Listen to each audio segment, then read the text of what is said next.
Hello, hello. Welcome, everyone. Welcome, Triumph family. I am Isabel David. And I'm Jason David. And we want to welcome you to our new discovery moment here on YouTube. For those who are joining in, we say yes to you and your presence. We have an amazing question for you tonight. Come on. So we want to say thank you for It those. Must be a good one. It's a very good one. It's so good. Before we start, I want to say thank you for the beautiful people here who have subscribed to our channel. We are 2,500 subscriptions strong. We are 2,500 now. Yes, all of us. So want to say thank you for your faithfulness. We want to say thank you for your presence. Share because you care. And if this is your first time here, go ahead and hit the subscription button, the notification bell, because we have many more discovery moments in stored, and as well as you're going to get notifications when Triumph Global, a spiritual community, is broadcasting on Sundays. So we are preparing for you many, many beautiful things, including coaching circles, conferences, in-person gatherings. So you want to make sure that you are connected. It's so good. It's so good. So discovery moments are here for the community. The community provides ask questions regarding their spiritual walk. It could be a transformational question. Absolutely. Question on spiritual growth, a question regarding their walk with God. Relationships. Yes. Health. Very important. Very important. Almost anything. Yes. You pretty much ask anything. All parts of your being, spirit, soul, mind, body, emotions, physical, relationships, money, the whole 9 yards. You want to ask about tithing? Ask about tithing. You want to ask about investments? Ask about investments. If I don't know the answer, maybe I might need to bring someone on that can speak to that better than I can. That would be so. Good. Yes, there's all types of questions. This is for you guys. Yes. Because we realized there's something that happens in the space in my life is that people tend to ask me questions, and then there's like this 30-minute dialogue or this hour dialogue, right? And they're like, oh my God, I wish I would have recorded that.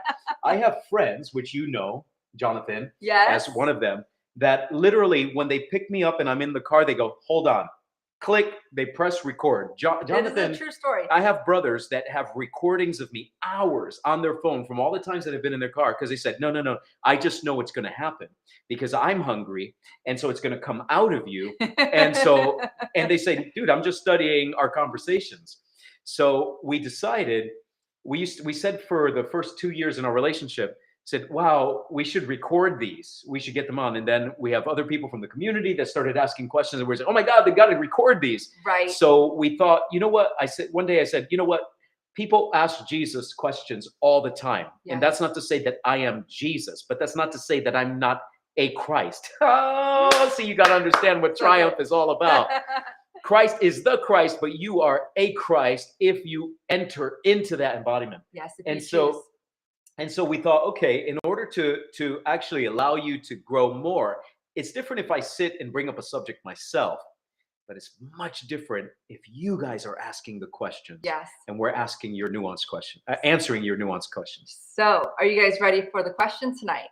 The question, Mr. David, is there's so much discussion, especially in new circles of spirituality regarding empaths. I've had friends in the past who've talked about their ability to be empathic. They consider themselves an empath. You may know somebody who said, I am an empath. And I feel the whole world. I feel the discussions when I'm having a discussion with somebody and it's a heavy, horrible, or maybe negative discussion, that it takes them a long time to rid themselves of those feelings. It's almost as if they absorbed the conversation and they have to, there might be maybe in a ball, trying to rid themselves of that conversation. It may take a day. I've known people like that. Yes. And it's such a taxing kind of feeling. So for those who've not experienced empath, an empath means to understand what the other person is going through. Correct? Well, they feel what they believe is what someone is feeling. going through, growing through in their feelingness. Yes, yes, yes. So we want to make sure that that was. It can even be a vibrational. They perceive that they feel and experience what someone else's current intention or vibrational state is, right? That's what Yes. Is that what you're talking yes, about? Yes, that's what I'm talking about. Okay. So the question tonight is, I've known those people. Yeah. I knew someone that maybe you could define empath a little more before I answer too, before I say what I'm going to say. So to me, I have considered them. I have been an empath. I can understand how a person may feel just by sitting next to them. Mhm. I can feel their emotions. I already feel their sentiments. I feel it in my body. Yep. Right. So the question tonight is how, if you are identifying yourself as an empath, Yeah. how do you create boundaries for yourself? I was just looking up, I wanted to see what the definition was in Oxford Dictionary for empath. So because there are two definitions we're going to be playing with here over the next several minutes. Okay. And one is this kind of psychological, etymological way of understanding what an empath is. So it says chiefly, now notice this, if I'm going to read it first the way most people would read it. Okay. A person with the paranormal ability to apprehend the mental or emotional state of another individual. Now, I noticed that it says apprehend. It doesn't say actually know. It doesn't actually say I'm inside of them. Okay. Apprehend. Okay. If I apprehend, I got to the door and I knocked on it. Right. I apprehended the door. I apprehended the police apprehended the criminal. Right. To take It means hold they of. took hold of, and they arrested, right? Words are so important. Words are important. But I want you to notice what's more important in definitions when you read a dictionary is if it puts something in parentheses and it says chiefly in science fiction. Chiefly in science fiction. That's which means to the historical understanding of this word, the way it's emerged from a sci-fi place. okay. This goes back to understanding that sometimes we understand something, we believe something so much that it comes from a superstitious place that we can create a reality out of it. Okay. But that's just to this definition. Okay. Let's see if there's that was Oxford. Let's see if let's see what Merriam and Webster have to say. One who experiences the emotions of others, a person who has empathy for others. Examples. Lucas didn't need to be an empath to understand that the twist to Jason's voice was fury, grief, and pain. Right. This is an important example. This is so good. It's another example. If you feel the earth's pain before an earthquake or have a panic attack because someone near you is anxious, you might be an empath too. These are examples to the word. So both those definitions are in play. One is the one that says someone that is apprehending someone else's emotions. And then the second, that was Oxford. And then the second, one who experiences the emotions of others. I'm going to, let's go back to your question. Say your question again. The question is, how would an empath draw boundaries? How do they create boundaries for themselves? And how do they draw the boundaries so that they can be, I think the scenario that comes to mind when I receive these type of questions is become more functional.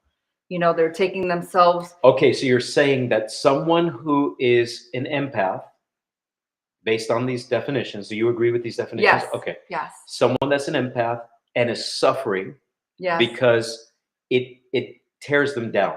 They can't function. Right. Maybe they have to be secluded for a while. Exactly. Or maybe they have to be secluded for weeks. Exactly. From the exchange that they felt with that person. Right. So you're saying, how can they not have that experience? Right. How can we help them draw boundaries where they don't experience that? This can be a long conversation. But let's remember, discovery moments is not a complete answer. It's let's touch it, let's give some resolve. People could go away and chew on it. Okay. Yes. Agreed? Agreed. This is not a dissertation. We may need to approach this again and Okay. do empath 2, maybe even 3. Okay. So number 1 is to know that every human being, whether they're empathic or not, is responsible to learn boundaries. The process of maturity, growing up, true maturity. Now, that goes into another conversation about what is maturity. Where is the plumb line? Hmm. In every house, you have to have uh, a measure of, is it even, Hmm. right? Is it flat? Is it straight? Right. And then you hang a plumb line to make sure that the house is straight. So it's not built like this. Right. They do that with plumb lines. Right. You can research what a plumb line is. A little weight, little string. Still use it today. We have to define, and in a loose definition, maturity is a state of self-sufficiency within cooperative sufficiencies. Self-sufficiency within cooperative sufficiencies. Okay. It's a person that doesn't get trapped in codependence, Mm-hmm. but operates well in the maturity, which is interdependence, Right. and did not get bitter and become independent. Wow. The person that's afraid gets independent. Fight, flight, or freeze always breeds independence. Hmm. Within interdependence, there's safety, but the safety is surmised and defined within the person's own consciousness. So, first, to answer your question, the empath must learn to become safe with themselves before they can become safe with their environment. Wow. Did you get that? That's really profound Because there's so many times. Go ahead. I want to hear what you have to I say. want to say just to really comment, that's really profound because safe within themselves, how many of us are, when you honestly assess yourself, are you safe within yourself? Do you believe that you are safe for other people and that you're creating safety within yourself? Safety within yourself and safety with yourself. Hmm. If an empath is honest and they're not yet maturely developed in their beingness, in their empathy, they'll notice that the need to self-isolate in order to recover, which is okay. If you are in the place where your nervous system is not yet regulated to the place where you are safe in yourself, and you need to hedge in and shell in to then feel that you're safe again and then come back out. This is okay. This is good. This is normal. Okay. What we want to happen though there is that you become, notice, safe with yourself.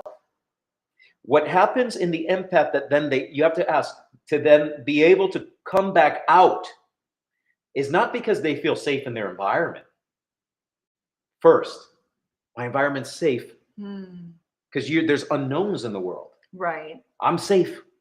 So I'm not going to bump into a toxic person that makes me feel that way again, Right. if you want to talk that way. But because they feel regenerated Hmm. and safe in themselves, they feel, oh, I'm good. I want to go out. Right. So they go out. The first place that the empath needs to establish is safety in themselves. If you're honest, you'll notice that many empaths really deal with not feeling safe with themselves on a regular basis because their internal dialogue attacks them. It's not just that they feel you. If I'm an empath, it's not just that I feel you. It's that I might believe what I feel from you. So it's that I don't feel safe with what I believe from you. So if I'm relating with someone that's my mind perceives as an abuser, or I know empaths that they feel that there's certain spiritual entities around someone. That person had this, like, I don't know, if I'm wrong, I'm wrong, but they'll say, I felt like this person's a sexual molester, and I just felt so like something was happening to me, and they just had to stay away for 2 days from that experience. They had to take showers, they had to pray, they had to meditate, they had to self-soothe, they had to speak to themselves. Why? Wow. Because something in them, in the empathy, believes that that person's experience, they don't trust themselves. Because in their mind, they make that person's experience their own experience. Right. In their mind. Right. So the empath must learn to become safe in themselves, with themselves, to themselves. Mm, Does that make sense? that makes a lot of sense. When you can become safe with yourself, where your dialogue doesn't attack you but affirms you, Mm, you can be hanging so out with a good. person that you're experiencing what might be in their space. You're experiencing, as Webster says, one who experiences the emotions of others. Well, if they're turbulent emotions, Right. anger, strife, jealousy, lower vibrational tendencies of scarcity, not enoughness, doubt, manipulation, deceit, distortion, competition rather than cooperation. You're feeling that, and they just feel, oh, I feel so heavy. I can't Constricted. feel, yes, constricted. It's only because there's a boundary where they don't know that that person enough, that that person's not them. So what I'm feeling around you is not me. So I can say, ooh, you feel that way. And then they can, if they get healthy, they can test it and see. Let's see if this is how much of this you believe. I'm going to test it. I'm going to speak life and see how much you vibrate in opposition. So when I speak life, let's see if you speak doubt and how much you speak. Right. If I think it's something, a certain type of vibration or emotion, maybe it's fear. You're vibing on fear and rage. Protect, protect, protect, fight, fight, fight. And I just feel safe because you're just like attacking everyone. But it feels like it. I haven't seen it, you do it yet. I just feel it emotionally. Right. So it's the person that goes into the workplace. Let's paint an easy picture, Okay. not such a nuanced picture. They go into a big workplace. Okay. They have cubicles, and then the head bosses. I laugh because I've worked in a cubicle place for over almost a decade. You did, yeah. Yes. And so when I see cubicles, I just laugh. So let's use that picture. You go and you have the cubicles, Yes. but then you have the supervisors and the leaders. They have the glass offices. Yes. Right? The Yes. doors and the glass, right? Maybe a window. Maybe a window to the outside. Okay. But there's a team of you that relate to one another underneath that manager or supervisor. Yes. You have a manager or supervisor that creates atmospheres around them for some reason. They're a person, they walk in the room and you know whether they're happy or they're angry. Right. Whether they're in a good mood and a bad mood. Yes, I've been there. And because they're like good mood, bad mood, they're like, they flip more than a switch. Even someone who's not a empath, but everyone, this is key, everyone is an empath because everyone empaths. When you're in love, you empath the emotions of the other. Right. When you like someone, you empath whether they're in delight, what pleases them or not. You mirror.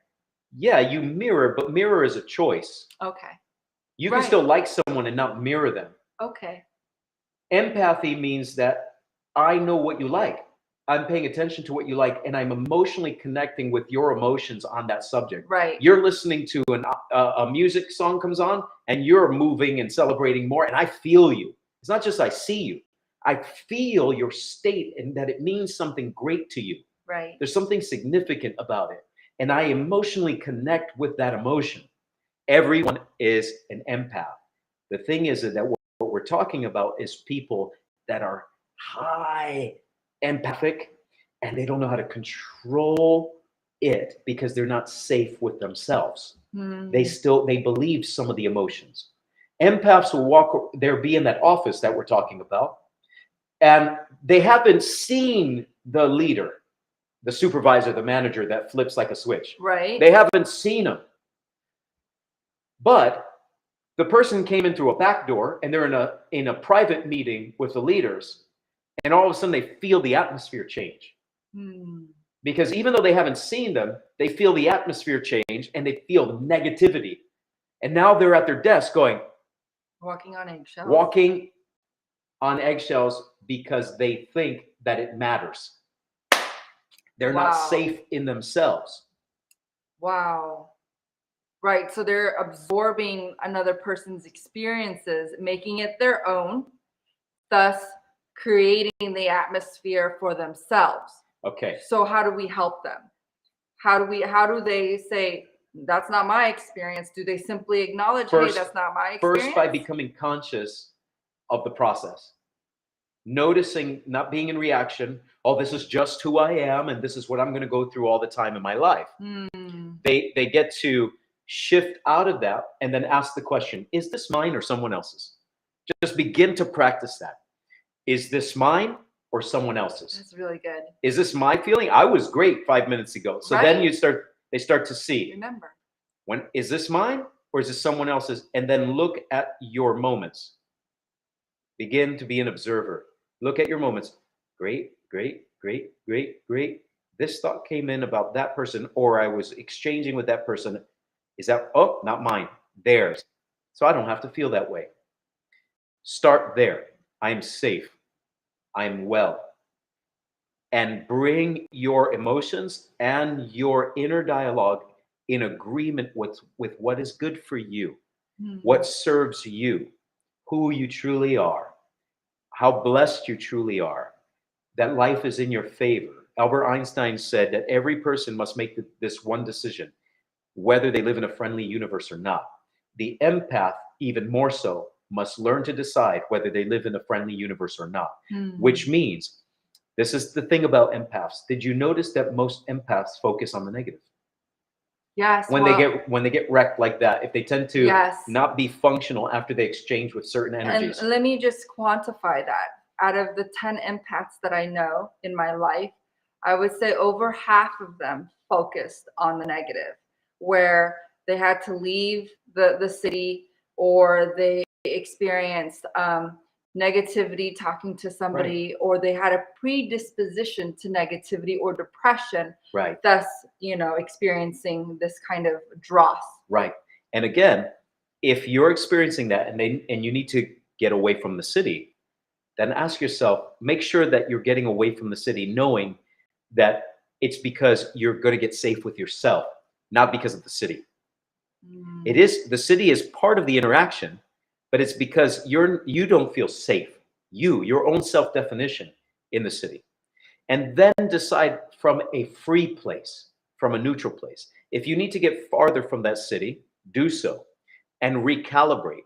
But then you must ask yourself, am I called to interact with the city? An empath must first also, secondarily, they must ask themselves, is this heightened sensation, this heightened ability, is it because of a gift only, or because they experienced trauma when they were young?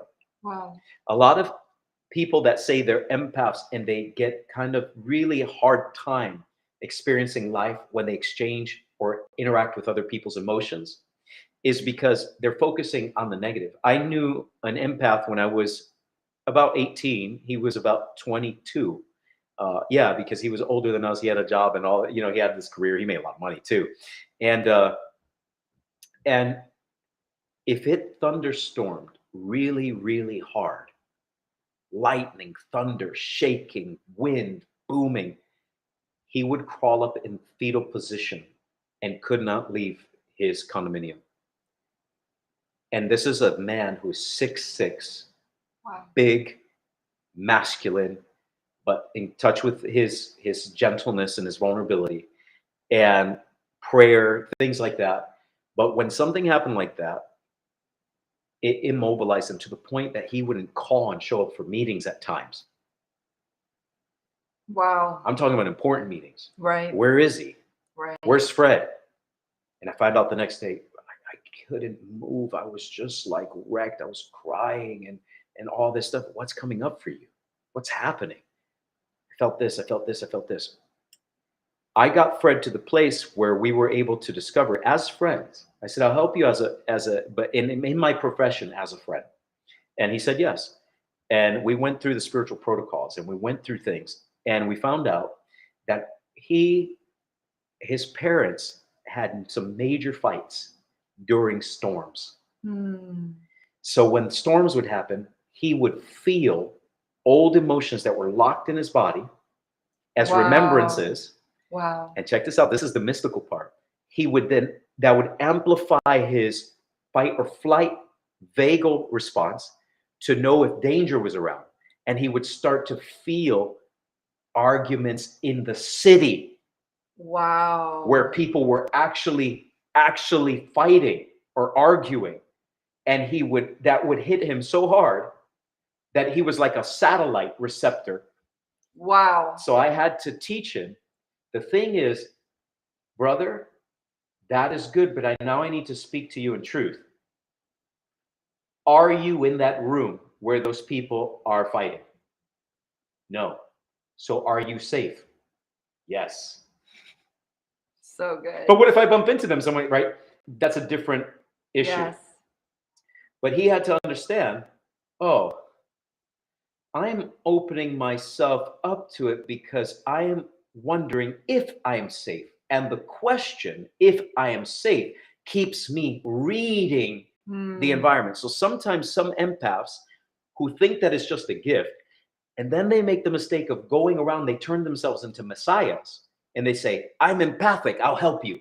Right. I'll help you, I'll help you, I'll help you, I'll help you. And it's not that they're empathic and they're actually helping. It's that through their empathy, because they were instigated through survival when they were a kid through trauma. Maybe I'll give you an example. Mom was upset. And when mom was upset, life was horrible. Right. So instead of the child growing up in maturity and getting to the place where they say, Mom, you parent in certain ways that is not good for me. From human being to human being, not good. It doesn't help me. But I forgive you, but I don't accept that. I'm going to now retrain myself. And I'm not going to relate with you in that way. Right. Self-ownership. Instead of that happening, the child does this, and this is something that happens in the psyche. It's called parentification. They start doing this.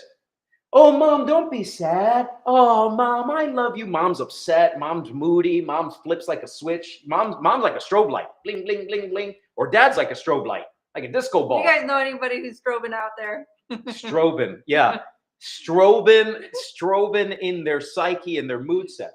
That creates a hostile and turbulent environment for any human being. Right. So any human being is going to have, rightly so, a survival mechanism that kicks in from the medulla that says fight or flight, freeze. So their fight response was, come on, Mom, everything's going to be okay. Oh, let's do this. Maybe I'll do that. And then it becomes, oh, Mom's coming home. I'm going to do the dishes for her just in case she's had a bad day so she doesn't yell at us. Right. But it's not doing the dishes because I remembered that that's my chore to do the dishes and that's my responsibility. It's doing the dishes out of fear and out of placation to save Mom so that I am a conductor to her good mood. Instead of me being happy so I could be happy and we all share, and for me being joyful in order for us to all share in the enjoyment of one another, it's me being joyful so that Mom is safer for me. Wow. This is toxicity. So then what happens is they become empathic to knowing way ahead of time, whether Mom or Dad is going to get in a bad mood. Right. And now it's like that bad mood radar starts kicking off. The crazy thing and the worst part about this is that if it's a mom where that came from, and it's a boy experiencing it, there's a parentification where even the boy becomes like a quasi-husband. And the mom begins to emasculate that boy. Wow. And that parentification that a boy does, he's heroing and he gets a false masculinity. And Mom might even tether him even back and keep switching what pleases her and what doesn't, just to control him. And then he's like, well, I thought you liked that. That's why I did that. And the sad thing is later on, he will either become an abuser to women to try to kick off that energy and that manipulation off of him and assert himself in false masculinity. Right. Or he will become emasculated and marry a woman that is just like his mother so that he can perpetuate the saving. I'll be joyful so that you're not pissed off. I'll be joyful so that I'm safe. So then an empath, sometimes if they come from this background, it is not just a gift. It is a state of being where they're always like, is everyone happy? Is everyone happy? Because if everyone's happy, I'm safe. Right. Is everyone happy? I'm going to please you. I'm going to please you. I'm going to please. I don't care. You get in a bad mood. That's your job. That's your problem. Right. I'm not going to be the sun to everyone's cloudy day. Right. Empaths need to learn that you don't need to be the sun to everyone's cloudy day. As a matter of fact, there was a time in my life where you guys see that I smile a lot because it comes from my spirit. It comes from me, who I truly am. Right. The scripture says that the face reflects the heart. So my face reflects my beingness. This is my state. I wake up. My wife wakes up in the morning or something, and I'm praying, and then she sees this. It is so true. Every day. And I'm speaking to God. This is what she sees. Total bliss.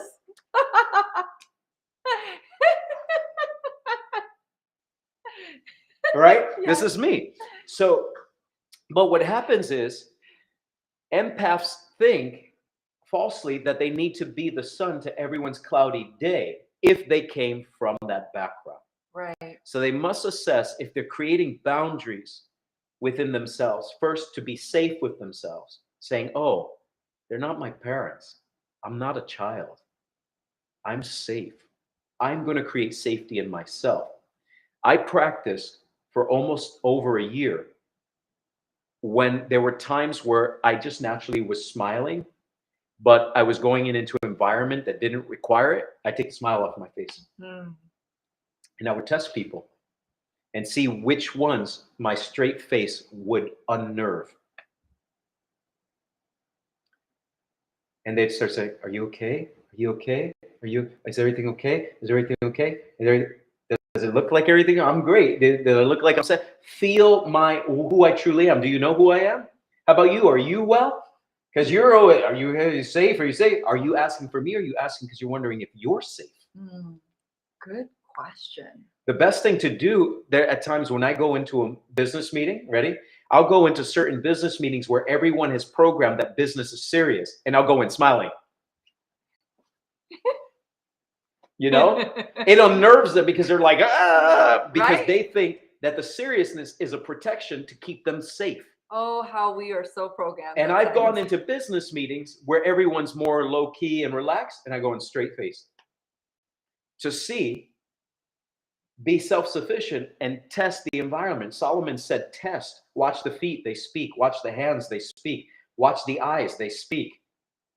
Why? Because I'm using, ready, empathy as a skill and a tool rather than being used by empathy. Whoa. I'm using empathy. Empathy is not to read only an environment. Empath is the ability within a human being to transform an environment. Yes. Some empaths are in the place where they're just thermometers. Right. Am I safe? Am I safe? Am I safe? Am I safe? Am I safe? Am I safe? Are you happy? Are you happy? Are you okay? Is the boss okay? Is my people I'm over okay? Is my team okay? Are you happy? Everyone's happy. If everyone's happy, I'm safe, and my identity is safe. That's a low way of living. I want you free from that. The empathy, that's a thermometer. True empathy is when I feel your emotional state, but I calibrate it through mine. And then I send you what I am. Because since you are tending to give off radio signals, then you'll pick up mine. So I'll send the good out, and you're like, I don't know why, I feel happy now. And I watch people that were suddenly at this octave, and then they go up here when they're in my presence, and then I find out that back down here when they're not. So then I know where they truly are. Right. Now, people that I get together with, and they're generally enthused, and I'm enthused. And then when we get together, we explode. Everything's like, wow, right? And when we're not together, everyone's experienced that same enthused person I was relating with. I go, oh, okay, we can do some great things together. Perfect. Right? And I want to, can I interject one thing? Absolutely. Because I think it's show. Really important. I think it's really important because as you're talking about enthusiasm and you're talking about, these are tone scales. So right. If you guys don't know, Mr. Jason David is a life coach and he's a mentor to many. So he does have, I just want to put a blurb in there, their uncommon mentorship that he has a program online. It is super powerful and they go through tone scales. It's very, very important. Right. It's also very important when you're speaking to people, what their tone is. So I'll just put that in the space for now. If you want more information on that, definitely DM us and you can do so at Triumph Global. Right. And just do hashtag, I want to learn more about uncommon mentorship. Right. So, or you can see me at Jason David Now on Instagram and just send me a DM and we can do that through there as well or through Triumph Global. So you were saying. So let's weave that in. Essentially, I think that's a good amount we gave here.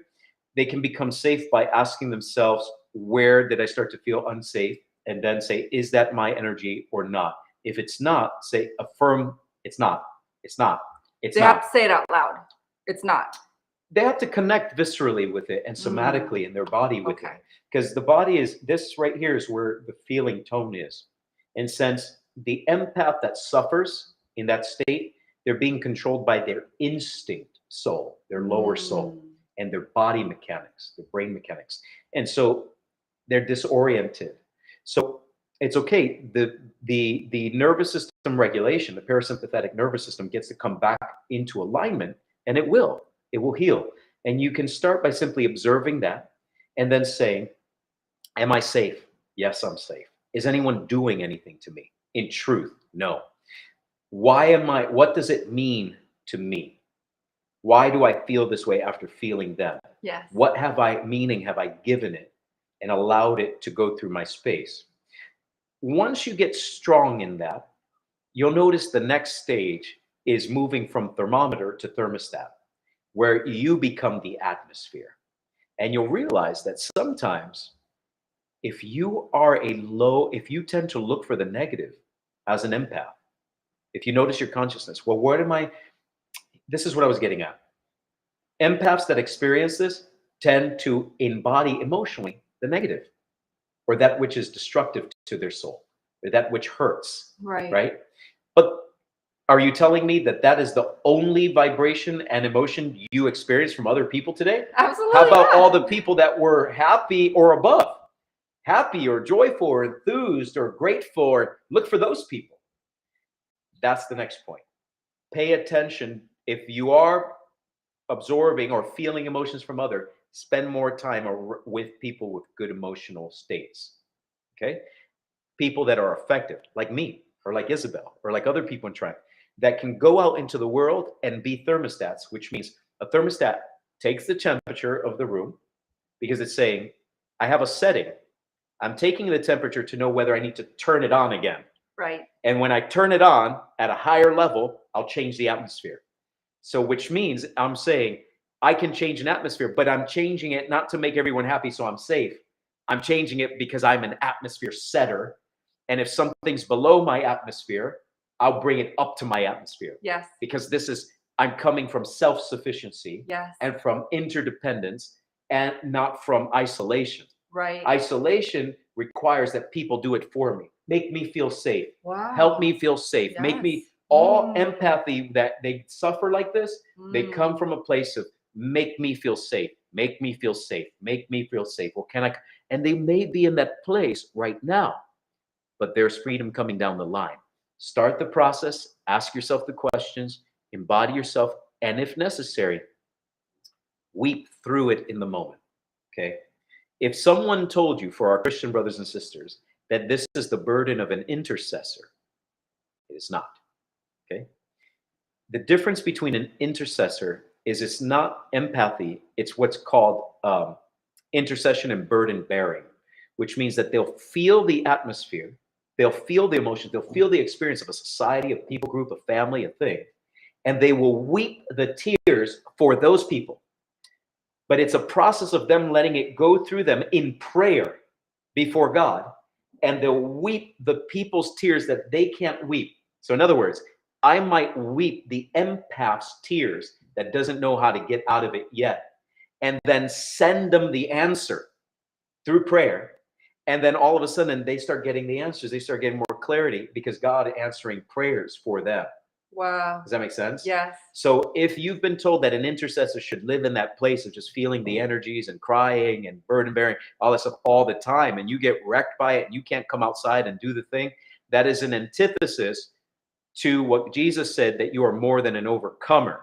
And if you are more than an overcomer, and I say this to people that have been struggling with this type of empathy as well, God says of you, you are more than a conqueror in Christ the Lord. So you are free, you are victorious. Yes. Greater is he that's in you than he that's in the world. So regardless of what you're experiencing in your emotion, you're greater than your emotions. And I want to leave them with that.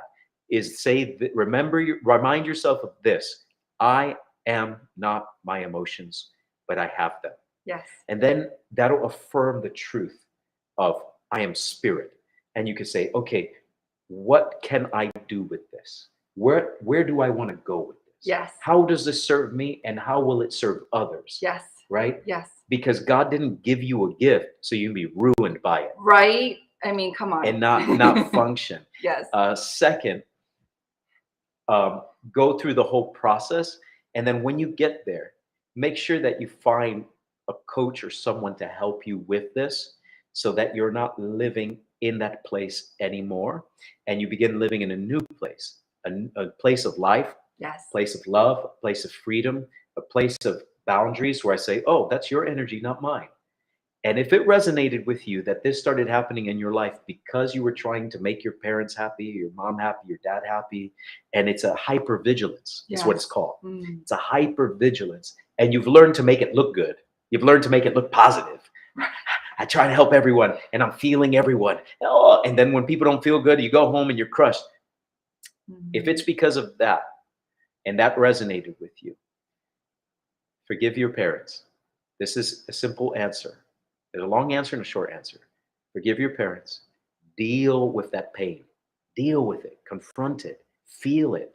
Cry over it. Lament over it. Whatever you need to do, but cry over it and give it to God. Cry the tears into God's lap. Cry the tears into the Holy Spirit's lap. Yes. Not in the lap of Delilah where she cuts your hair and make you and plucks out your vision. Wow. Cry your tears into God's lap where he clarifies your vision. He will wipe every tear from your eye. And then God will give you new eyes to give you new perspective about what you've been experiencing because you've forgiven your parents. You've forgiven what you think they could have done, not done this, that, and the other that made you hypervigilant. And then what happens is you'll begin to experience deeper. You'll even notice your breathing will change. And that's what I want to leave them with is also help yourself with your breathing. Empaths struggle breathing deeply when they're in that false empathic state. Yes. They struggle deep breathing because it makes them emotional because they have traumas in here. So deep breathing, learn to deep breathe, and it'll be uncomfortable at first until all of a sudden you might start coughing, you might start burping, you might start choking on your deep breathing. Yes.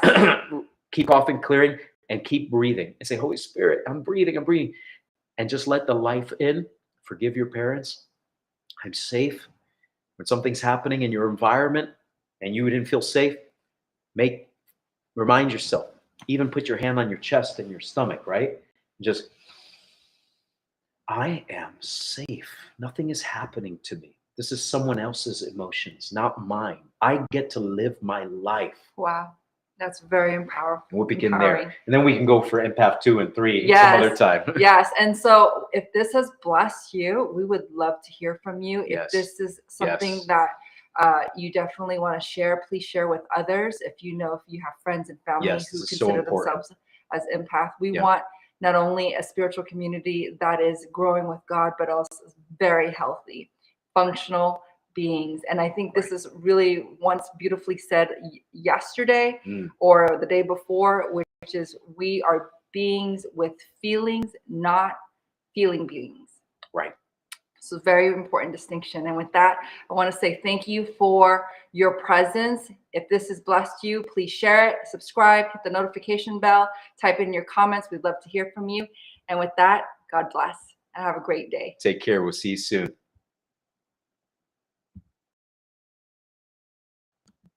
I think. All right. There we are.